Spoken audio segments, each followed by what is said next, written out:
We try to fix poor money management with more money. Well, I'm broke all the time. I just need to earn more money. No, you don't. You need to change your relationship with it. And maybe down the road, more money will help. But until you learn to better utilize what you have, giving you more of that thing is not going to help.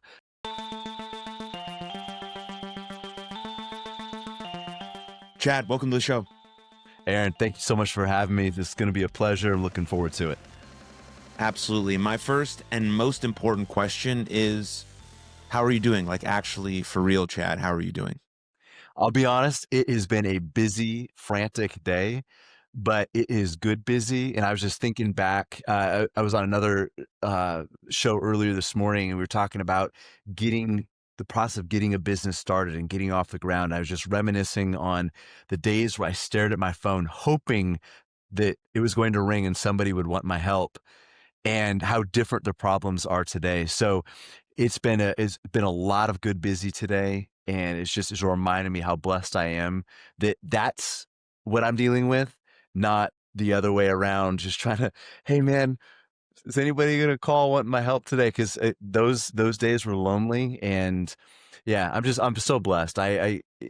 Even as we were talking here just before, we're talking about you're getting ready to introduce a son into the world here, and my wife just sent me a picture of her and my youngest two. They're sitting down having a little coffee date, and my 5-year-old was praying with them, and it was just like, I'm blessed, dude. There's challenges, there's struggles, but I am so blessed, and it's a blessing to be here chatting with you. Was your mindset always like this? Or is it something in your life that changed you to have sort of, let's say, an optimistic view of your life? Or maybe was this innate for you, or is it something that you went through? Was it a mentor that changed you? Or what's that process been like? Man, I wish I could say I've always thought like this, and I'm not saying this always comes naturally. Like, I've got to work on it. Um, I've worked on being optimistic. I'm very analytical, so I think my natural bent is actually towards pessimism. Like, solving problems has been a gift, I think. But the downside of that gift is you walk into a room and you start seeing problems. Like, you start identifying problems that need to be solved, and it's easy to over-index on that. So I'll just to answer this quickly, give you a little bit of background. I was raised in a wonderful family. They weren't perfect, but parents that loved me, that cared for me. Um, but they say fish discover water last, and I think I know I didn't appreciate that until I got older and I realized how rare my upbringing was. And it wasn't until I almost lost my life that I realized how precious it was. And I know you have a story as well with your sister, and it's unfortunate for me that it took something so tragic in my life to get my attention. But I Aaron, for all intents and purposes, I basically died from carbon monoxide poisoning. There's no reason for me to be sitting here. Hmm. And I slept through poisoning all night long. Should have been fatal after 30 minutes. I spent 10 hours in it. But the crazy thing is, I kept waking up. I kept waking up. But other than God's grace, there's no reason for me to be sitting here today. And that was my kind of wake up call. And I think what allows me to have this optimism towards life is being so close to losing it and being faced with the reality that, Aaron, I was 19 years old and that should have been it for me. I should have taken my last breath at 19. So for 25 years, I've been living on bonus time, not borrowed time, but bonus time. So every single day is a gift. And again, some days I struggle to see that, but that's what I think a lot of perspective has been born out of, is being so close to having having my life end abruptly and early. And I'm just grateful here and to be able to to interact with folks like you and to share a little bit of my story and hopefully give them some encouragement. Yeah. Well, I'm glad you're here. So that's beautiful. But I think about this a lot, Chad. Like, because you mentioned my sister, and it's really, that was the only real reason where I started to think about the preciousness of life. And like, if you look from an outsider's, like an outsider's perspective, I'm extremely blessed. I got unbelievable parents, unbelievable, like the best, most supportive parents you could ever ask for in the world. That's why I have like a small little bit of hope that I'm going to be a decent dad, because I have an amazing example, right? And like, been able to sort of chase all of my dreams. I freaking have a podcast as a job, like wild shit the job didn't even exist when I was like in middle school. So, Exactly. but then like something catastrophic has to happen for me to really sort of align my perspective. Like I wasn't living a bad life by any means. At the time of my sister's passing, I was a professional wrestler, sort of just doing whatever the fuck I wanted to do. Not bad. I was chasing my dream, but was I really doing what I was supposed to be doing? And was I approaching life in a way that's like, that understands sort of the preciousness of it, like the relationships I have, the people that I talk to. And I think about, like, in your case, in my case, like, how do we get people who haven't yet experienced something like that to understand how precious this is? Like, there is no dress rehearsal. You don't get a do-over. What are you doing that's like gonna create the best version of you in greatest service to the world? But I just don't think it's possible to hear stories and like think, oh, that's cool, I should probably change something. But I don't think it's really, really possible until you actually experience it. But I don't know. I've been thinking a lot about that. What do you think? So I look at my own life, and again, as I just kind of said, it's like I feel there's a tragedy in the sense that I had to experience tragedy in order to have my perspective changed, right? I wish there was an easier way. I mean, God got my attention.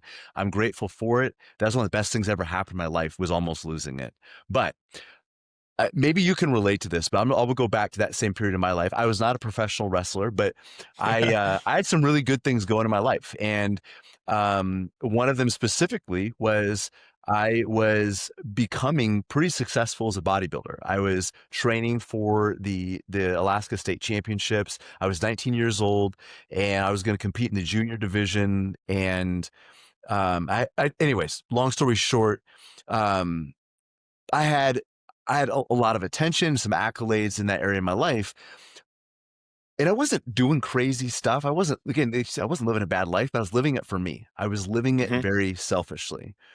And when I went through that carbon monoxide poisoning, and it was not a light bulb moment. It took months, because I dealt with bitterness. I dealt with anger.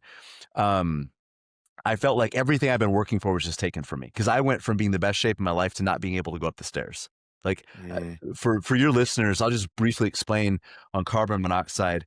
What it does is, and I have a biochemistry degree, so I'll try not to nerd out too hard, but um, what there's hemoglobin. It's a protein in your blood that carries oxygen, because oxygen, it can't really be transported dissolved in the blood. So what happens is hemoglobin grabs onto that oxygen molecule, and it's like the vehicle that transports it through your body. Well, what carbon monoxide does is it hijacks the hemoglobin. It pushes your oxygen out. So even though you're breathing in air, you're slowly asphyxiating.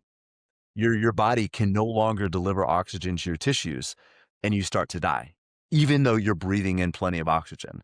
So you can imagine the extreme fatigue and the pain that I was going through. I felt like I've been working so hard for this bodybuilding dream, and it was all taken from me. That was my initial Mm. response. And then I started to realize, man, what was most precious in my life was not taken from me. I still had tremendous blessings in my life, and learning to be content with what was still there. It took a long time, but that's what I began to focus on. And I'll tell you, kind of my aha moment was just thinking, man, I could be standing before God giving an account of my life, and there wouldn't be much to show for it. Because I wasn't making an investment in other people. And that's what scared me, is been I was blessed with so much. I've been given so much opportunity, and it was being wasted on just me. And I'm not saying you can't do some things for you. That's not my point, but it was just about me. And I guess I'm thinking about, like, how can we learn to live with a different perspective without going through tragedy? And I just think of like Roman generals when they were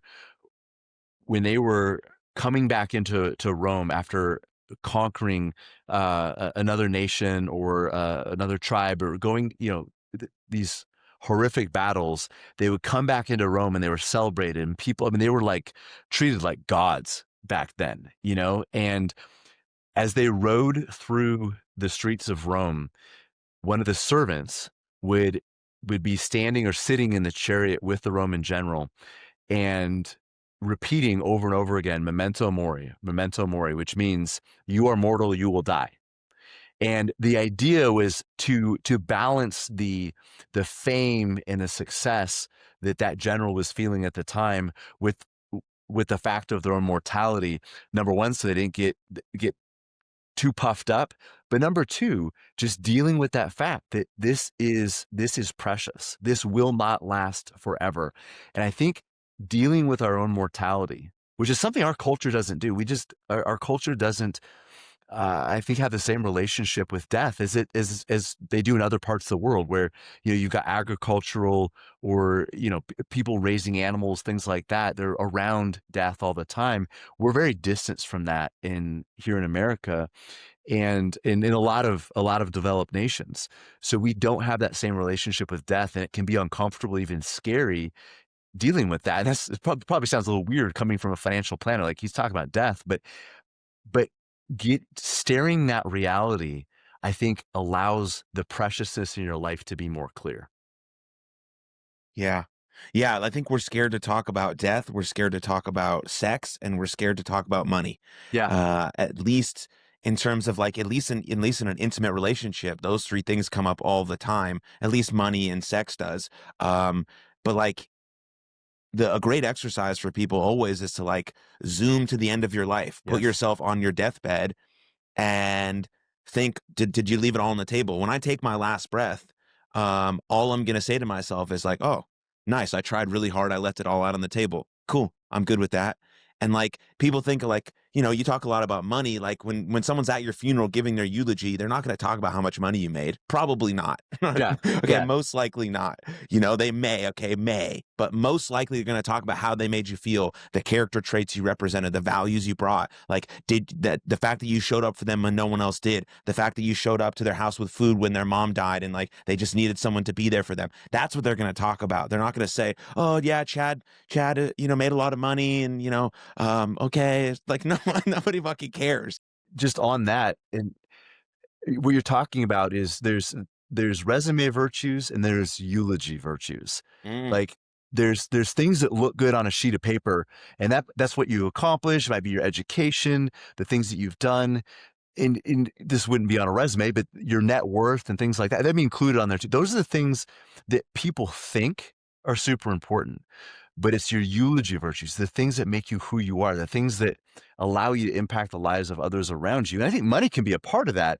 But that's what people celebrate. And even though we work with money, we help people build meaningful, sustainable wealth and make sure they don't run out of money in retirement. But money's just a tool. Money's a tool to help people like you and I make a bigger impact on the world, Aaron. And and I think sometimes too often people set their goals on the material things rather than on the things that are really truly precious, like relationships, impact, and really it's serving. It's the ability to serve those around you that will give us more fulfillment. For some of us, it actually means more money. The better you serve the people around you, probably the more money you're going to make. But I think the attitude, the focus has to be in serving. Can I make the lives of those around me better? And at the end of my life, it isn't going to be the pile of money that I die on that makes me successful. It's the impact I made on the lives around me. Did I make the lives of those that I touched better? That's what I'm hoping for. Yeah. Yeah, that's very true. Why do you think people have such a sort of like a weird feeling about talking about money? Like, why does it bring up such awkwardness when people think or want to talk about money? I think part of it is because for a lot of people growing up, they didn't talk about money in their homes unless it was a problem. So Mm. that was one of the big blessings of my life is money was discussed as a normal part of conversation. In fact, my parents talked about how we were budgeting our allowance and stuff when we were like 6 and 7 years old. I thought it was child abuse. I'm like, I should be able to spend this however I want because I'm six. I can barely read. You want me to budget? But that was normal in our household. But for most people, money is not talked about unless there's stress around it. The car just broke down, or the boiler needs to be replaced, or mom just lost her job, or mom and dad are getting a divorce. Like mom and dad are yelling about money. Like that's one of the biggest fights in marriage is around money. So if that's a kid and that's how you see money, it's really easy to want to take a distance approach, like keeping money at bay or kind of at arm's length because it was stressful growing up. And a lot of people don't even realize the baggage that they carry around money. I think the other part of it too is that my industry overcomplicates it. We make it more complicated than it needs to be. Most financial principles are fairly simple. That doesn't mean they're easy. Just like, working out every day and eating healthy isn't easy, but it's doesn't have to be so complicated. Um, but I think a lot of people have baggage around money. And then for whatever reason, our society, we've kind of made it taboo. So we just don't talk Mhm. about it, which means my success and your ideas and what's worked for you often don't get passed on. But then our failures are also hidden. I think we kind of live in a little bit of a shame culture in the sense that if you do make a mistake with money, you hide it. You bury that somewhere so people can't learn from your success or from your mistakes. Yeah. Yeah, I remember, like, when I was getting into professional wrestling, to share a quick story, um, I wanted to know what people were charging per show because I had no idea. I was like, got into the business. I'm like, okay, I'm brand new. Do I charge $10, $50, 100, 150, 200? And no one would tell me how much they were making per show. And I was like, I don't understand. How do you guys not discuss this? So, like, when I move up levels, or like when I start drawing more fans, or when I go to travel different countries or states and I get more recognition, how do I know what's appropriate for me to ask if all of the workers who are doing this are never speaking about what they're making? So, like, when I have 3 or 4 years of experience, can I charge 10x? Can I charge $300? No, I can't charge that because this person's charging 150, so that doesn't make sense. And is it okay to say no to a booking because I didn't get enough money that I wanted? And no one was discussing these things, and so no one was really able to make a full-time living. You had to go work for a WWE. But now on the independents, you can make a full-time living because people are discussing these types of things about where I make money, what merch sales, what's the profit margin there. Okay, if I sell a shirt for 25, I need to make it for about 12 to $15. And then, like, they just weren't discussed. And it was just like, okay, well, then how are we supposed to make any money? And then we're just going to create this sort of, we're just going to be this starving artist forever, instead of like actually building something by talking to people who are doing it or haven't done it or coming up in it. And so I just thought that was interesting, and sort of maybe something that you see in other industries as well, like just the refusal to talk about the money, or what is good for me to ask for, or what, anything like that. Maybe that's important for young people to understand as well. It absolutely is, and I think what you're saying is very true, but it's not healthy. So, I mean, money is an important part of your life, whether you want it to be or not. And I think the tendency is because it can be intimidating, it can be uncomfortable, is people ignore it. And it's just like your physical health. The only thing necessary for your physical health and your financial health to deteriorate is for you to ignore it. It's negligence. You don't need to make a plan for your muscles to atrophy and for your bank account to dwindle. Those things happen on their own. We have to Yeah. actively work against them.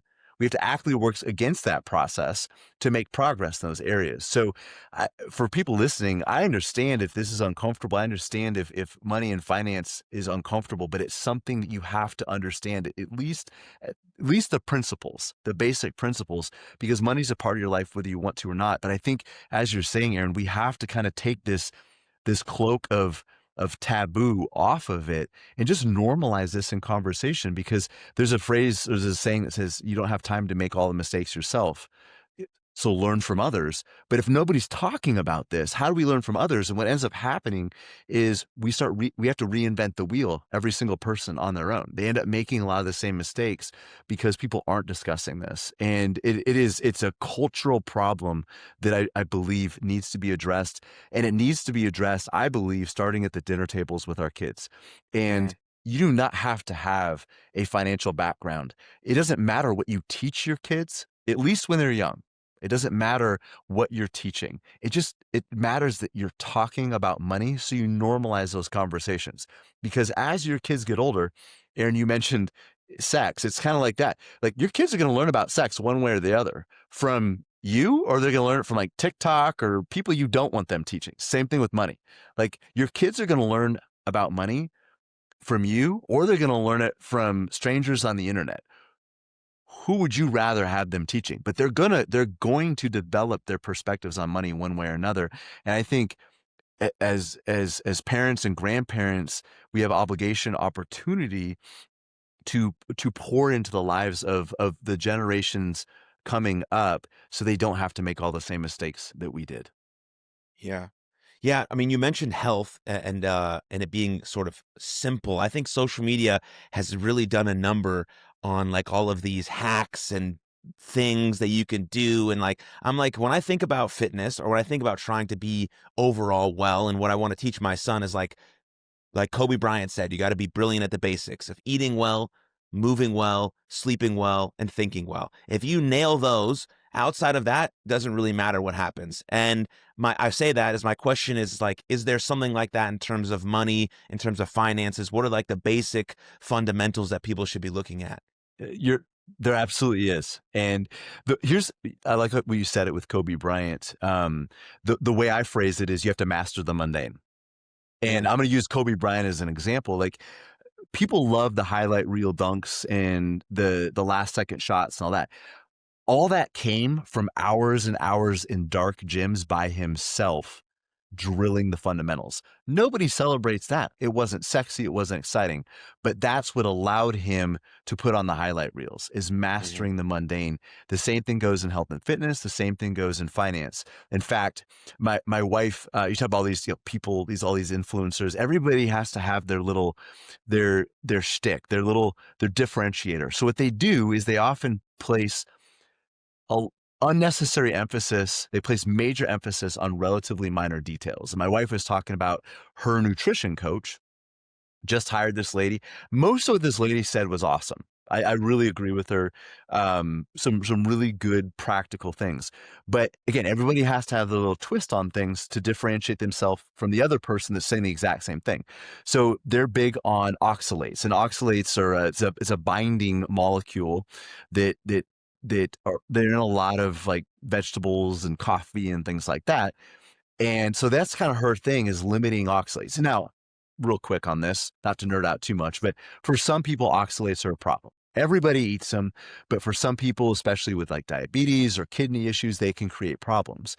But my wife was like trying to cut spinach out of her diet because the oxalate content. And I'm like, you look at all the problems we have with health in America, you think it's really because people are eating too much spinach? Like, that's not what's causing the issue, you know? But yeah. in order to make in order for this lady to make her presentation unique, she has to find something. And my industry does the exact same thing. We take these little minor nuanced fringe ideas, and that's where we put all our emphasis. The principles are very basic. And the first one, Aaron, is, you're not even gonna like this because it's so simple it sounds ridiculous, but nobody does it. It's living within your means. Hmm. It's living within margin. And I can dig a little deeper into that in just a moment if you want, but it's so simple, but it's hard to do in practice. And if you don't have margin, if you don't have margin at the end of your month, there's no money to pay your future self. There's no money to build towards anything. You're consuming everything that you're bringing in. And this goes way beyond finance. We do it in we have maxed out budgets, maxed out credit cards, maxed out waistlines, maxed out calendars. Like, our culture maxes out there's no margin anywhere. But finances is one of those areas where if you're not living within your means, it doesn't matter how good your investment profile is, doesn't matter how good your strategies are, your mutual funds, your 401k. If you don't have money to place into those things, if you haven't learned to live off of less than you're making, those things are not going to work for you because you'll have nothing to feed them. So the number one thing, and I don't care if you're 22 or 82, living within margin, living within your means is so vitally important. And most people, not only do they do that, they live beyond their means. Not Hmm. only do they consume everything that they're making, they consume beyond that. They're racking up credit card debt and things like that. Um, second mortgages, all those different things. And what ends up happening is you end up starting every single month playing from behind. Every single month, you're paying your car payment, you're paying your instead of paying your future self or paying yourself, you're you're paying a bank. And it's really hard to get ahead financially when you start every month doing that. So that is the number one basic thing. Um, we can pause there for a moment, but if you're not doing that, nothing else that we talk about is going to matter from a financial Yeah. standpoint. Yeah, we could definitely jump into that a little bit, but like I think on a cultural perspective, right? That's like it's always a status symbol. It's more about what's happening on the outside because what's happening on the inside, no one's going to congratulate me on that. No one's going to congratulate me on like having a great family life or having this inner sense of peace or like having a beautiful relationship with my wife. You know, my son is not going to come to me and be like, you know, let's talk about how well I'm balancing my budget or whatever the case may be, right? All of these things that happen internally really do create the external happiness, but I can't sort of, I'm not getting a trophy for that. I am potentially getting a trophy or a pat on the back for driving in a car that's too expensive that I have to spend $630 on the car loan for. I'm getting an $8 coffee every fucking day. So when I walk into the office, people are like, ooh, Aaron's got a Starbucks. It's another $8 coffee. He does that 5 days a week. He must be doing well. You know, all of these sort of status symbols that really don't matter, but they seem to matter a lot to us. And me for sure. Why, like one doesn't become a professional wrestler if they don't care about other people's opinions, right? So don't like I still need the admiration of other people. That's why I do a podcast, right? It's like I still need to tell people to tell me that I'm either really dumb or really cool or really smart or whatever the case may be. But like we are attached to that, and so that's like, you know, like in downtown Dallas, we call people the $30,000 millionaires because they are just not living above or below. They're just trying to state something, whether it's an inadequacy or an insecurity, or they just want to try and be this person, or they're trying to do the fake it till they make it mindset. There's just a lot of that going on. I'm sure, obviously, you see that, but I think that plays a part for sure. It's huge, and no other time in history have we been able to flaunt or to posture what we think other people want to see because of social media. Like we have an ability to fake it more than any other culture ever has. And I think human beings have always been fascinated with wealth. I saw menorah in the background in the video. So I mean, if you look back at the Torah, so many of the writings in the Torah deal with wealth and personal possessions and things like that, because human beings have struggled with this for a long time. Here's the really weird thing about right now, Aaron. Even though wealth and chasing material things has pulled us off course as human beings for a long time, today it's even worse because we're not even chasing wealth. We're chasing the spending or the consumption of wealth. And here's what I mean by this. So, you know, generations ago, you know, if you drive by a ranch in Texas or something, you see, okay, Aaron's got 1,500 head of cattle. He's doing pretty well. That was real wealth. People can see that. Today, wealth is more hidden. It's the mutual funds in your portfolios, the money in your bank account. It's the real estate you might have spread out around the United people that drive by your house. You might have a big house, but they don't really see, is he wealthy or just has a big mortgage? We don't know that. Mm, So what people are celebrating in our culture isn't really wealth, it's the consumption. It isn't what the assets we actually own. People are looking at, oh, Aaron drives a Porsche or a Maserati, or his wife has $4,000 Coach purse, whatever. Those things aren't wealth. That's actually the diminishment of wealth. If you have a $200,000 car, I don't know if you're wealthy. All I know is you have $200,000 less than you did previously because you spend it on a freaking car. So my point being is, not only do we have a culture where it's really, really easy to flaunt this stuff, that's driven us to a point where we're not even chasing wealth anymore. We're chasing a shadow of wealth. We're chasing what wealth projects, and it is very, very empty. Um, I believe wealth is a tool to allow you to live a life of service and impact. But when we use wealth as a way to consume, it is very, very empty and terrifying for people, because you said a lot of, these people, they're the $30,000 millionaires. They're trying to overcome some sort of insecurity. And a lot of times we tell ourselves, if I just had more money, if I just had this house, if I just had this salary, if I just had this, then I would be happy. And we try to fill voids in our hearts with money. And what's really terrifying for people is not when they're faking it, but when they've achieved it, when they've when they have a $500,000 salary or when they have a $10 million net worth and they're still just as empty and aimless as they were before, and they realize, man, money didn't fix that problem. So what do? They double down. They figure, well, $10 million didn't fix it. Maybe 20 million does. And they start chasing the wrong the wrong path, and they go even faster in the wrong direction. Yeah. Yeah, I mean, it's no fun to reach the top of the mountain and have nobody to share it with. I just happens all the time with athletes. I mean, I work with athletes all the time. The identity piece in sports is wild. But like on one hand, right, if you want to be great at anything, right, Chad, you sort of have to be a little bit obsessive. Like a Yes. little bit, if you want to be a professional.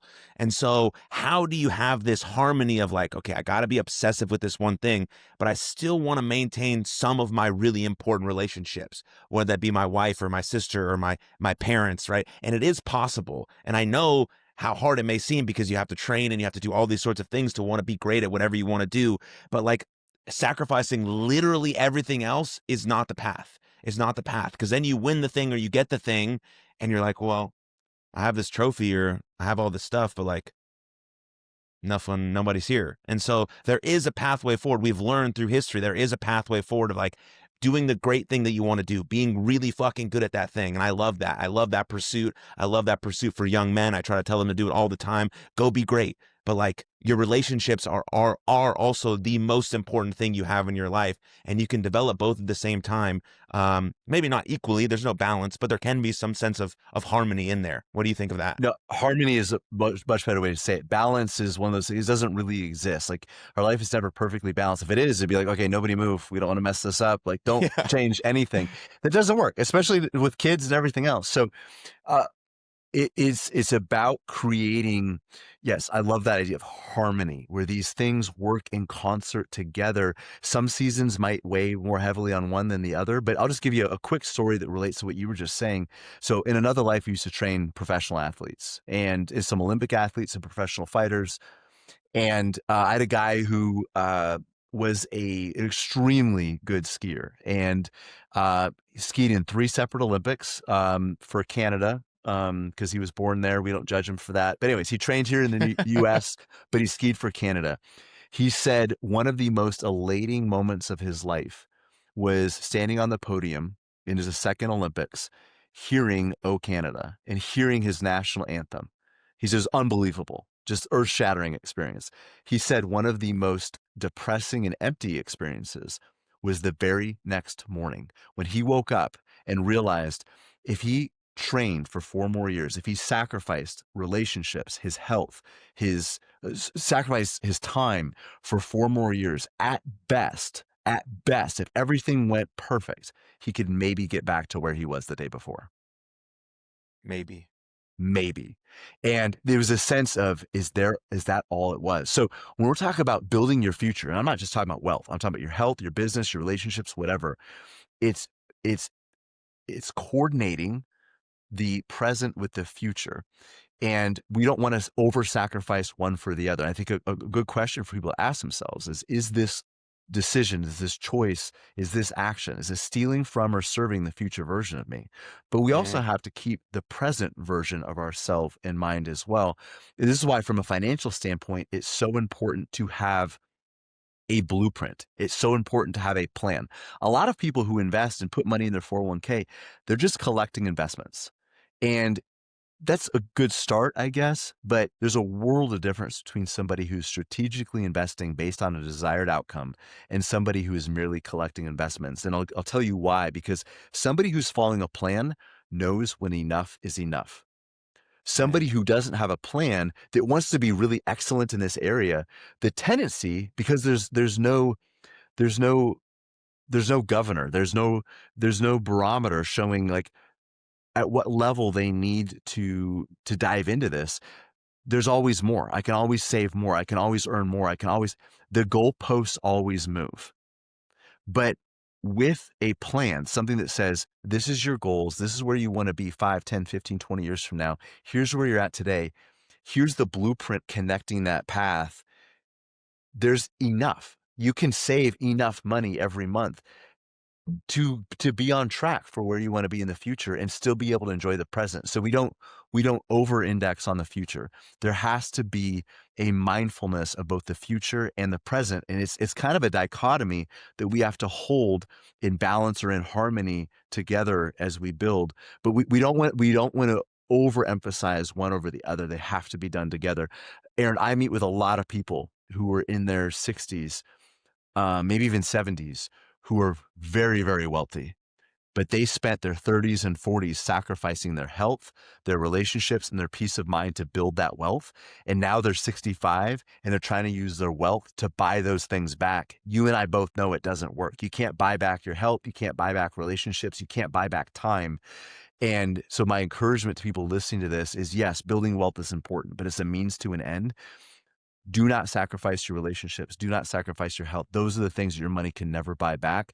So you have to build them collectively. Yeah. Yeah, it's a beautiful thing. I've been lucky because my mom has always been open about money, and she's always said, "I don't want anyone to know how much money I have," and I kind of like that. I'm like, I want to take that approach. Like for a super long time, my dad was driving like this beat up red Hyundai Elantra. He's like, I don't give a fuck what I drive to work. Like this is my car. It works. He's got a Tesla now because he's retired and he wants to be cool. But like, you know what I mean? It's like, what's the, like, you, like exactly what you said. If someone shows up to the house, they could say, oh, that's a big house or that's just a big mortgage, but they don't know what's happening on the inside. What are the assets? You know, what are the things they're investing in, how long-term investments they've had. And like, yeah, it's another blessing that I've had from my mom and my dad to be open about that stuff and work with me on planning for my future and my kid and all these sorts of things. And so you've done some interesting things, Chad, like you know, bodybuilder, trained some professional athletes. When did you get in the financial game?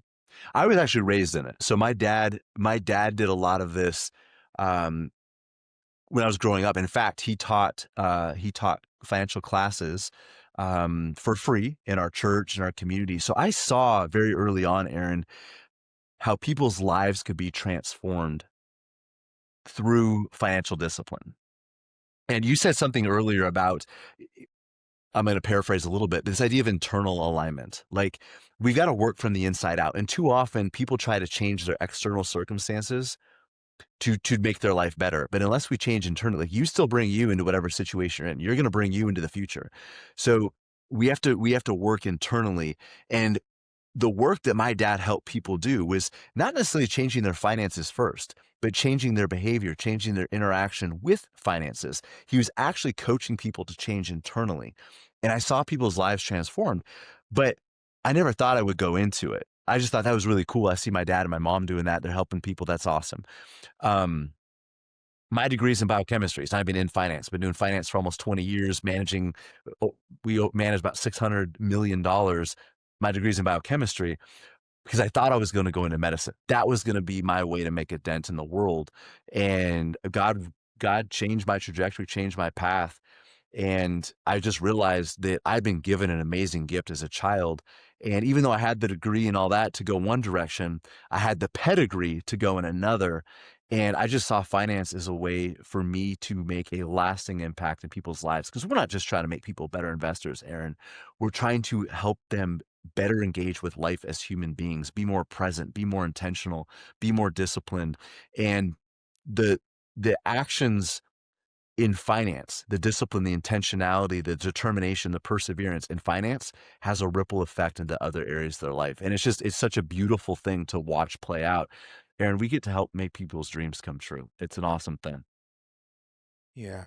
Yeah, you're really trying to change someone's mindset about money rather than, I mean, I'm sure obviously you give them advice of where they should put their money and things of that nature, sort of the basic fundamentals of your job. But really, if someone is like have a huge aversion to money at all, you have to first, you know, get to the root of that, think about how they feel about money, why they feel this way about money. And that's really going to be the only way you're going to be able to help them, I assume. So in part, you are a coach more than sort of a financial advisor. More of a coach and a counselor than anything else. So Yeah. I'm coaching finances. I coach more now than I ever have before. It's just I'm not coaching, you know, how to do a single leg takedown or a throw or a choke. I'm just coaching differently. I'm not coaching how to do a squat or a sprint, but it's very much coaching. It's changing behavior. You know, you can't, if somebody struggles in driving, you're going to get to this someday, Aaron. raising kids and letting them take the wheel. It's scary. It's Mm, freaking scary.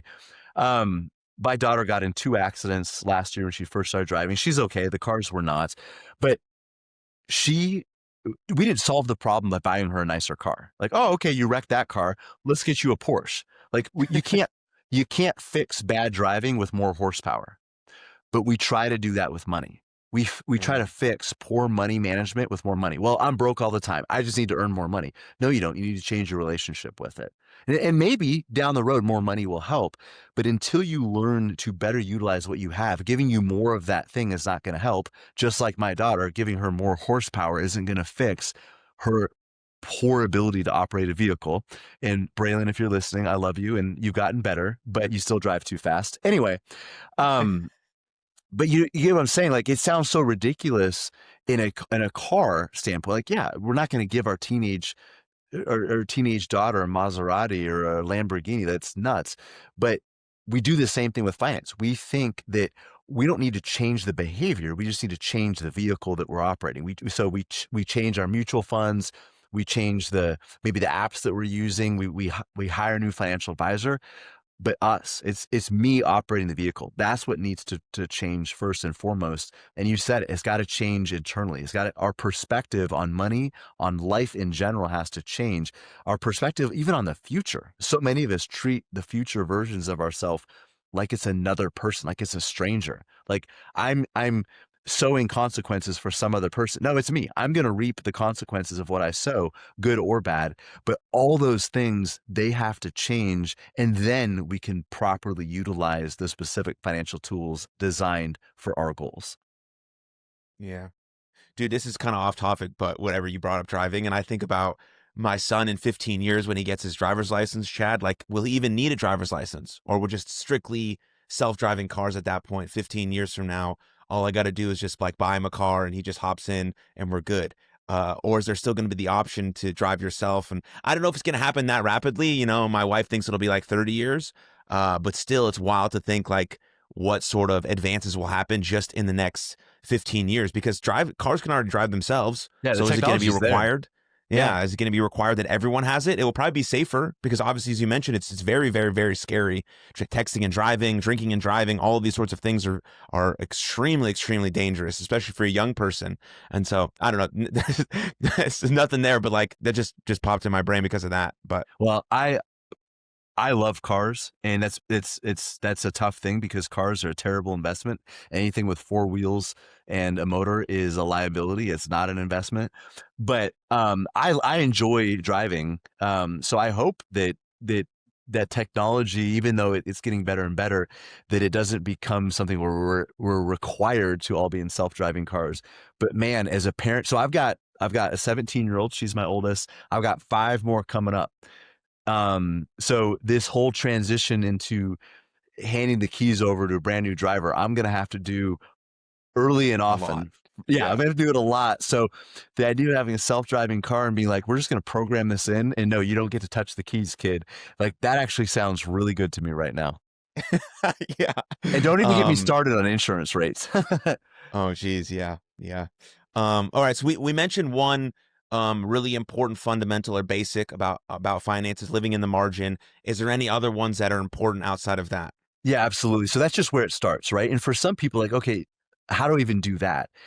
It's tackling debt. So we're going to talk about building wealth in just a moment. But sometimes before you start building wealth, you have to start eliminating liabilities. And I've used this metaphor a little bit of a blueprint and building this financial house. But let's just think of an actual house. You're building your dream home, but the land around your house is on fire. You're not going to build your dream house in the middle of a forest fire, but that's what people try to do when they're buried in debt and trying to build up a 401k or another investment. You're building your financial house in the midst of a fire. So if you're struggling to live within your means, number one, you got to have a budget. And don't think about a budget as something restrictive. Think about a budget as a calendar. A calendar doesn't tell you what you can't do. A calendar schedules the most important things to make sure they happen. That's what a budget does. A budget doesn't tell you what you can't do. It schedules the most important financial obligations in your life to make sure those things happen. And if you got some extra money at the end of your month, you can do some other things too. But but a budget makes sure the priorities happen first. And eliminating debt is going to be a big part of this for a lot of people. So debt is so ubiquitous now that people don't even think of debt as debt anymore. I have people tell me all the time that, no, I don't have any debt.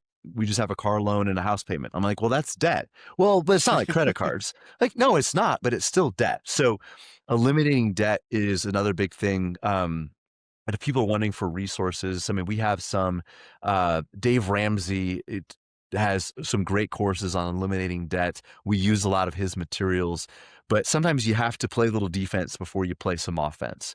But when it comes to the actual wealth building part, we believe in owning companies and not lending to them, Aaron. And I'm just going to give you this metaphor of an orchard. And I like the orchard for a couple different reasons. Number one is orchards don't grow overnight. They take time. This isn't about getting rich quickly. It's about building meaningful wealth sustainably. But with an orchard, you're not reliant on any one tree.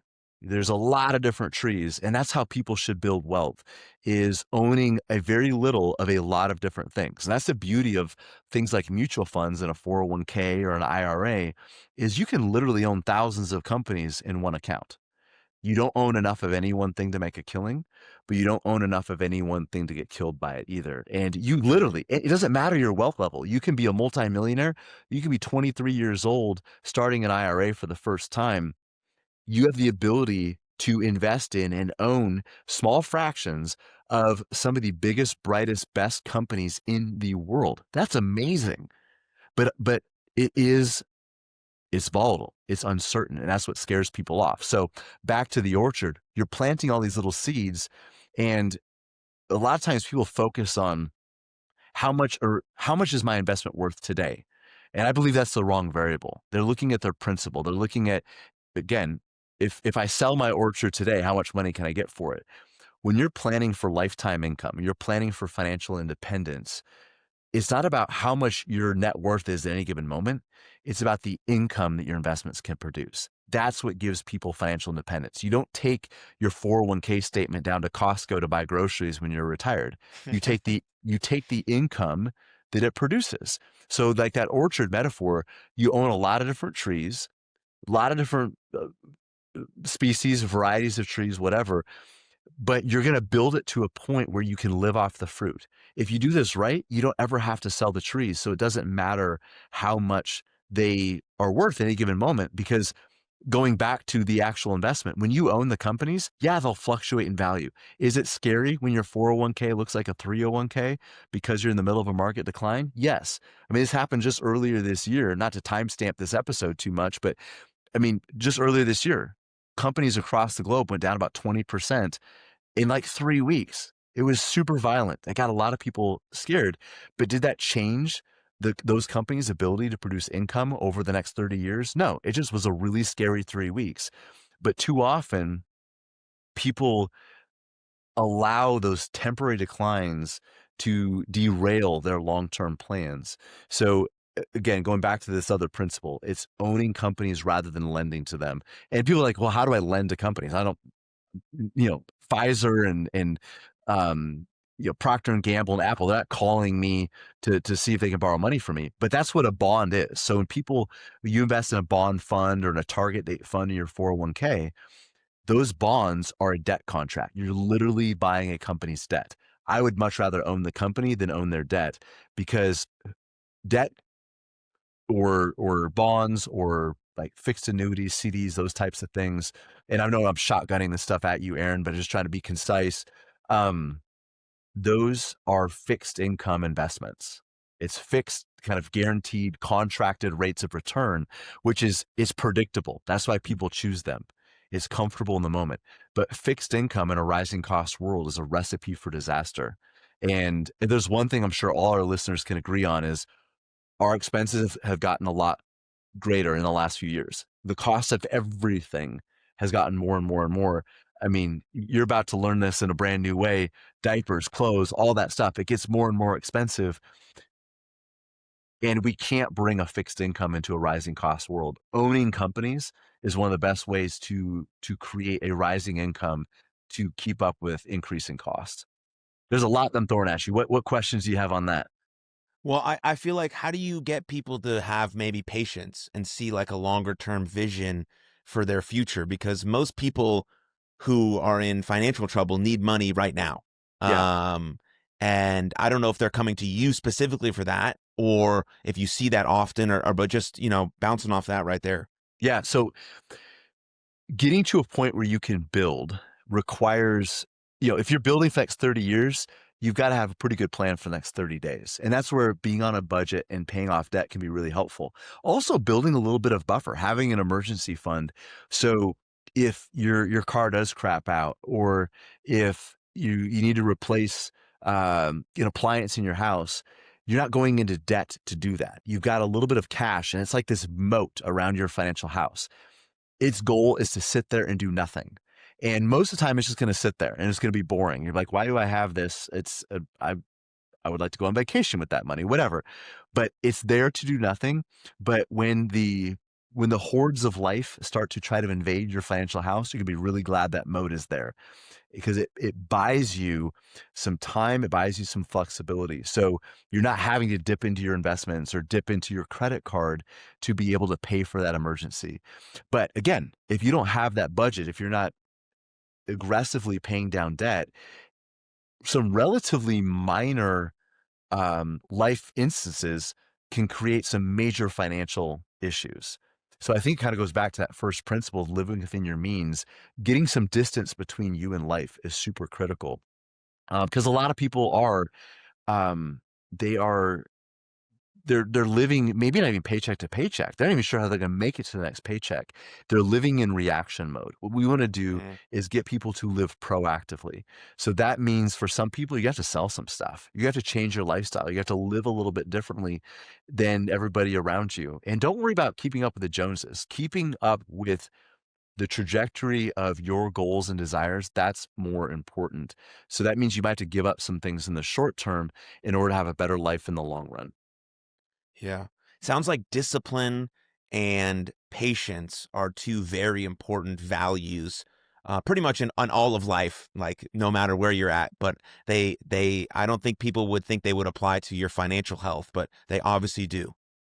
Yeah, they absolutely do. In fact, I wrote a book released a couple of years ago. I have a chapter on each because it's so vital. And discipline and patience are essential. I even said, like, we're not trying to get rich quick. We're trying to build wealth slowly. Using that metaphor of the orchard, it takes patience to wait on those little seeds to turn into small saplings and eventually turn into small trees and eventually produce fruit. It takes time. It also takes discipline to go out there in the storms of life, when the storm is raining down on your field and you're still planting those little trees. When everybody else has gone inside, everybody else is like, nope, this is a bad time to invest. You're still planting your trees, even in the midst of a storm. That takes tremendous discipline.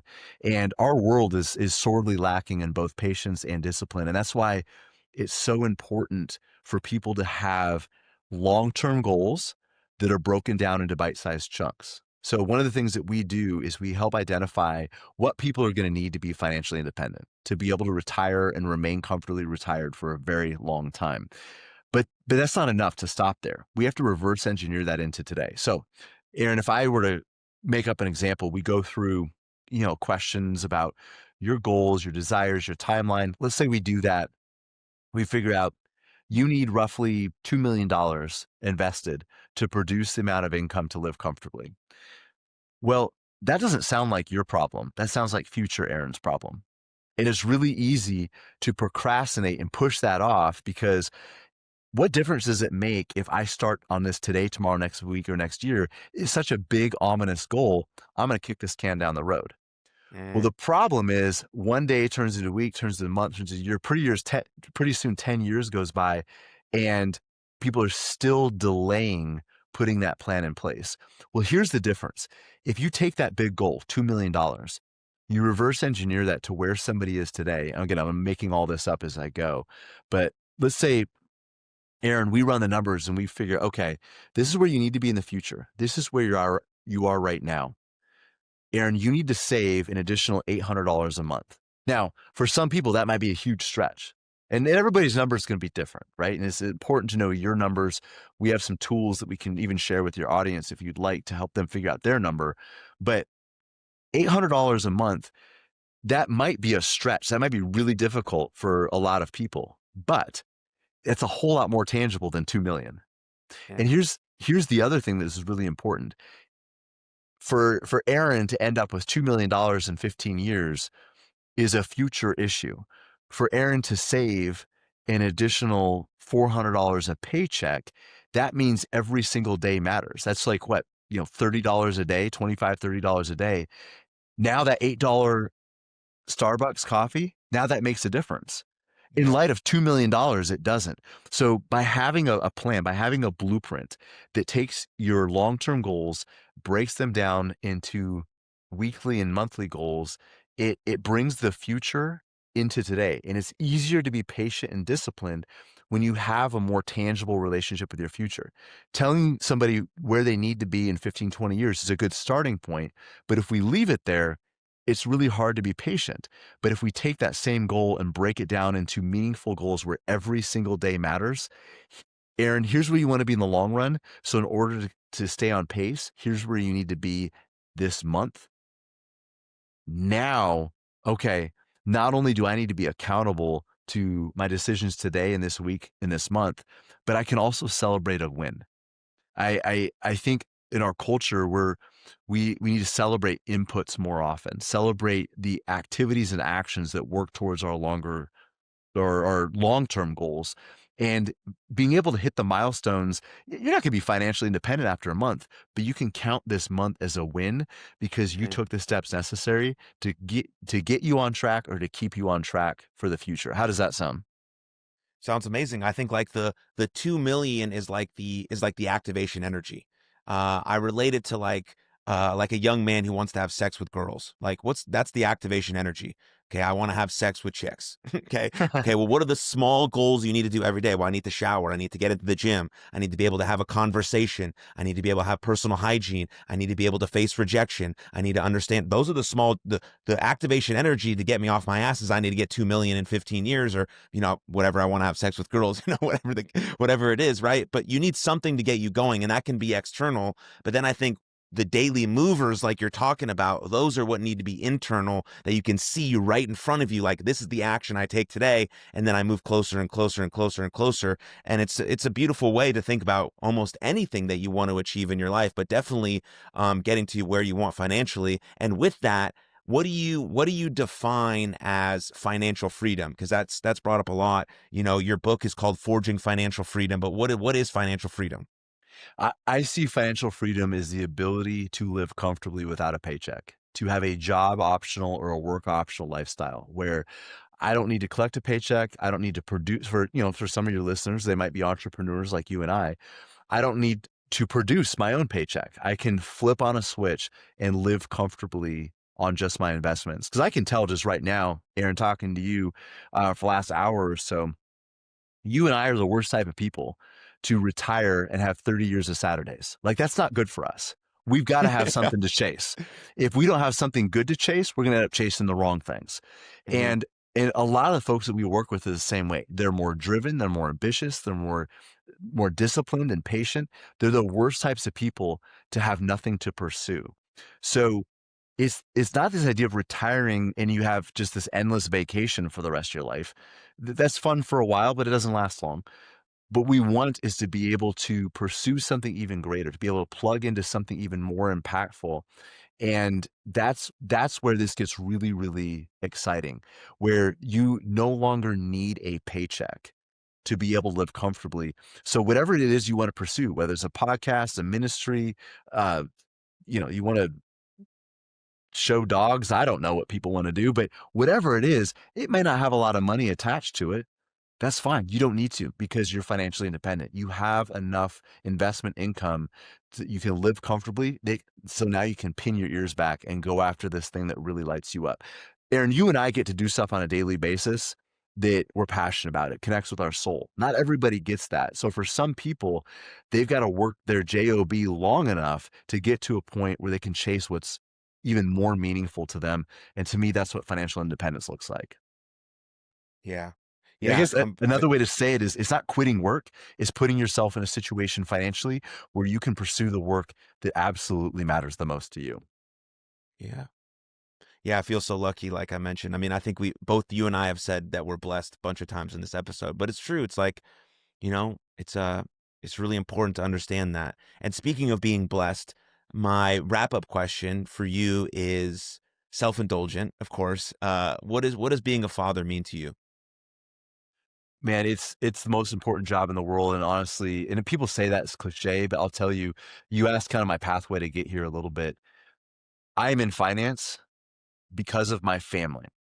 And when I say that, it's not that you can't be a family man and be a surgeon. I have friends that do it. I just know how I'm wired. And I had 2 surgeon mentors that cautioned me against this, that said, "Hey, if you go into medicine, you'll be fantastic, you'll be really good. Um, you'll be a workaholic and you're gonna love it. And your family will pay the price." And I didn't want that. And I didn't even have kids at the time, Aaron.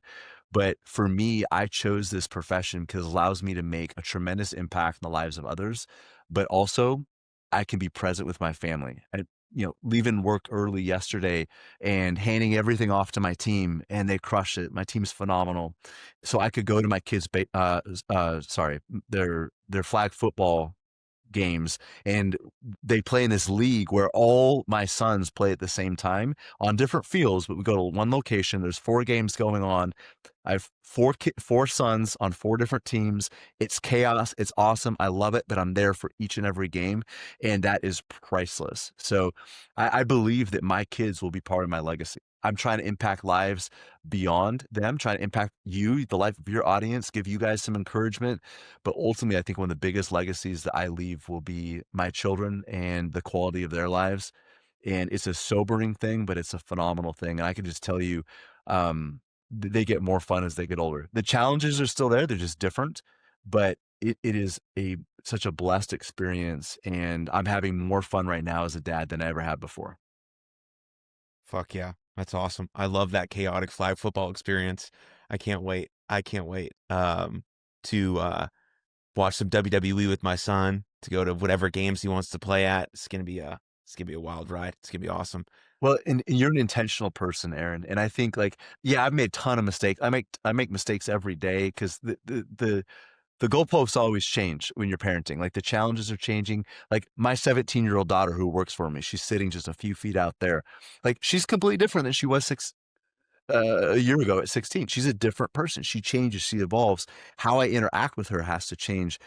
So I screw up constantly, but I try to be intentional. And Aaron, you're an intentional guy, and your son, even when you frustrate him and you aggravate him, he won't appreciate it, but he'll be able to sense there's intentionality. You might have screwed up, Dad, but I know that you love me and you're doing the wrong thing, but for the right reasons. Like, you're not going to be able to correct him and discipline him and train him and coach him all the perfect ways, but he'll be able to sense your intentionality. And that's what's going to make you a good father, is you care deeply enough to risk and to potentially do the wrong thing, because to be passive and to choose inaction is a terrible way to go about it. So you're going to be intentional, and you're going to learn and grow as you grow as a father, as you expand your skill set, and your son's going to be very blessed because of it. Yeah. Thank you. Thank you. I mean, what I learned from all the best coaches that I had was that I knew that they loved me first and then they coached me hard.